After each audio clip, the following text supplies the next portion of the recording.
There is this conversation that I came across on one of the YouTube channel on the show called Sunrise. It was stating that Uganda men should be allowed to marry Indian women. It was, I think, 1 year ago when the Parliamentary Forum on Indian Affairs asked Indian men to allow Ugandan men to also marry Indian ladies so that to deepen relationship between the two communities, that is Uganda and India. What is your take? It is very controversial and some kind of controversial, because we've seen Indians, the way they are so protective when especially coming to relationship. They cannot just allow other communities to marry from them, though they take advantage and marry from other communities. Like you've seen many Indians marrying or getting into relationship with Uganda or black people, but it is rare to find a lady from India or an Indian woman marrying from another community which is not Indian. So this is where the question comes from. What is the secret between why don't these Indian don't want to get married to other communities? You shouldn't have to ask anyone to marry anyone. With that statement, asking the Indian community to actually allow their daughters or their women to get married to Uganda men. Why are you asking? If someone wants to marry someone, then let them. For me, that's what I would think. If you want to get married to someone of a different tribe, you should be at liberty to do that. Not even your parents should be in position to stop you from doing that. Yes. Perfect. Yes. Let us know. My perspective of view on intermarriages, I would say, one, it's a very beautiful thing because it is the joining of two different cultures, joining of two different personalities. First of all, personality traits, then cultures. Imagine an Italian getting married to someone from Nigeria. Like, can you imagine the combination? Italiano, and then we have Oga here, and it's just a beautiful thing altogether. For me, I think when it comes to intermarriages, one, you get to understand why people behave a certain type of way. You get to understand why Nigerians will say they will have their nakati or dodo or the greens they eat and have them with milk and even gin at best, yes? Oh. And then you'll get to understand why Italians prefer to eat pizza with white wine. Oh, yeah. So I think it's a very beautiful thing, not just even culture-wise, but you get to understand why people do things a certain way. You get to appreciate other people's culture. So you're not confined in just Buganda, in just the West, in just Kampala. You get to understand, okay, people from Nigeria behave like this, people from Italy behave like this, people from Brazil behave like this. So it's a beautiful thing. Yeah, well, for me, what I have to say about intermarriage is, just like Sarah said, it's a very beautiful thing. I'm a product of an intermarriage, if I should say that, because my mother is from the West and my dad is from the North. So Alugbara coming together with the Amunyankole, they made this. So beauty. Yes. They made this. So for me, I'm all for intermarriages, because at the end of the day, just like you highlighted, Shivan, you get to learn about different cultures. You get to understand that, hey, there's people from this side, this is how they behave, and there's people from this side, this is how they do their things. But now mixed marriages, we see that actually they're now becoming more and more common, especially in the 21st century. And of course, up until the middle to the late 20th century, mixed marriages were frowned upon in most parts of the world, including our Uganda. Yes. So I'm going to bring back the discussion back to the Ugandan context and, Indian men being asked to marry Ugandan women. Why isn't that happening for us yet as a country? Because Indians have been here since time immemorial, if I should put it that way. 3,000 years They've been here for quite some time. But they're not intermarrying. Why? Because their community is largely endogamous. That means they are married within their cultural constructs. That is within their tribes or their traditions or religions or ethnicity, like within themselves. It's literally closed off. And for them, marriage is more like a coming together of families as opposed to a coming together of individuals. You see? So it's not just you. You're marrying the whole family. You get, and that is why largely their marriages were, what is it? Where they pick a husband for you or pick a wife for you. Oh yeah, like the I would What say is the word? arranged Arranged marriages. Yeah. And it was also the same thing. Let's not even just leave it just to Indians themselves. Even us Ugandans, most of our tribes are also endogamous. You know, they just marry within themselves. It's just as of late that people are now starting to be a lot more open-minded. And I understand why people would be a little hesitant to, you know, start marrying from different cultures or different races. It's because then you're going to come and start dissolving the culture or traditions or values or principles of that society. Let's go to their religion. They are so protective to the extent they can't just allow anyone who is not an Indian to practice their religions. You will see, we know Indian has a lot of religions. They have a lot of gods, many gods. You find every home has a god. Every home has a god. Let's discuss why Indians don't want their girls to get married into other communities. Yet, Indian men take advantage and marry and get into relationship with other communities. You've seen many Indian impregnating many girls who are not in their community. So why isn't it the case with other, like Ugandans?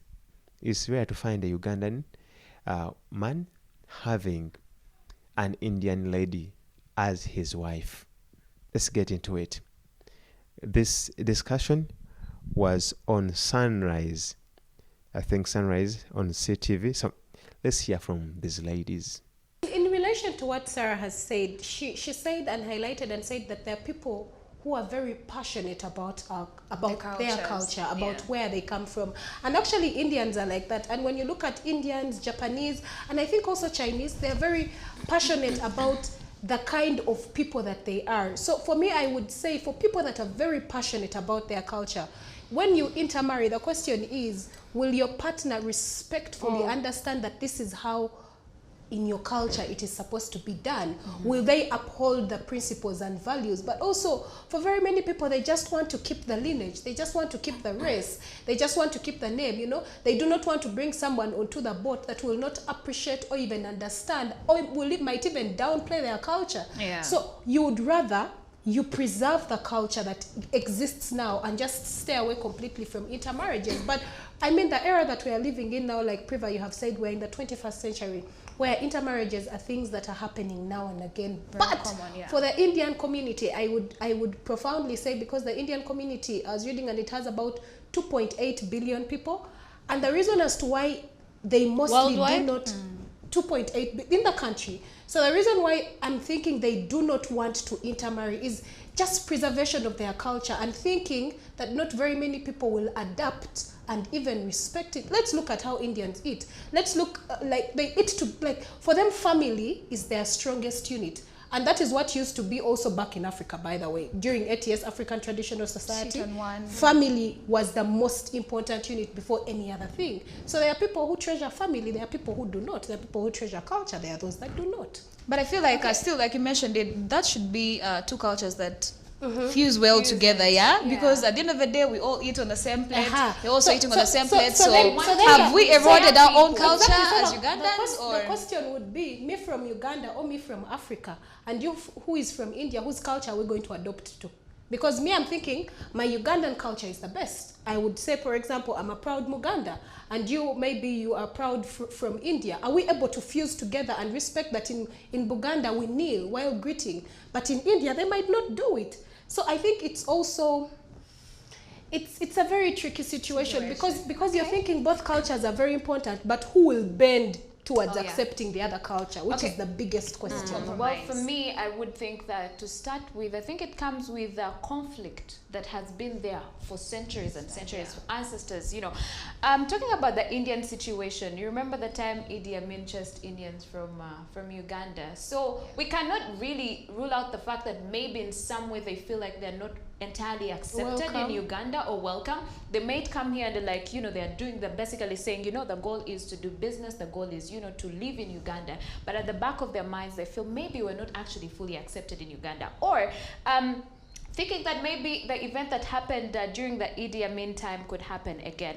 And let me take it to let's go all the way to our neighbors in Rwanda when I'm talking about conflict. Like, for example, the Tutsis and the Hutus have been at loggerheads for years. For years, it has been in existence. So for them, they feel like let us marry within our clan. Let us marry within our us. We understand each other the way you'd be in your culture, the way you'd be in your family. You're like, you know what, we have each other's back. So you are always you're always feeling insecure about the other person and their true intentions towards you. So I think it comes back to conflict, and yes, much as sometimes it can be dissolved, they're always, the issues are always there. And the other thing, I think it comes back to stereotypes. The Wairu and the Wahuma of this country, or of the Bantu, dynasty, they never wanted to intermix, or, because they looked at the other ones as herdsmen, the privileged ones, and they looked at these ones as the vulnerable ones, or, the minority group, the ones who used to go and till the land and farm and suffer. So yes, the peasants, that's what it is. So there are all these negative stereotypes. So if you're a Muhuma, at the end of the day, you're like, how will my family look at me if I'm getting married to Amwiru? You understand? So it comes back to all those, we have all these cultural confinements and stereotypes. So yes, I think that is the reason.